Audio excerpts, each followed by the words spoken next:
ഈ വർഷത്തെ 6ാം ക്ലാസ്സിലെ ഹിന്ദിയിലെ ആദ്യത്തെ ചാപ്റ്റർ എന്ന് പറയുന്നത് ഒരു കവിതയാണ്. നീലി ചിടിയ എന്നാണ് ആ കവിതയുടെ പേര്. ഹരിവശറായി ബച്ചൻ എന്ന് പറയുന്ന ഒരു കവിയാണ് അത് എഴുതിയത്. നമുക്ക് ആ കവിത ഒന്ന് പരിചയപ്പെടാം. ആദ്യം നമുക്കത് എങ്ങനെ വായിക്കുന്നു എന്ന് നോക്കാം.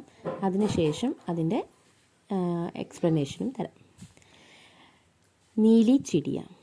नीले आसमान से उतरी नीली एक निराली चिड़िया, गाती उड़ने वाली चिड़िया, उड़ती गाने वाली चिड़िया.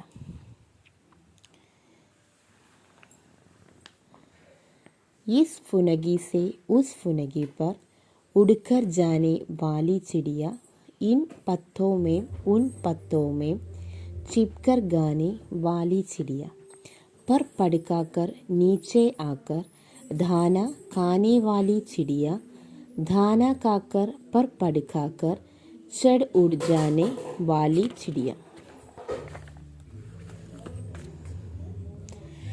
इस डाली से उस डाली पर उड़ उड़ जाने वाली चिड़िया, लाख बुलावो लेकिन मेरे पास न आने वाली चिड़िया.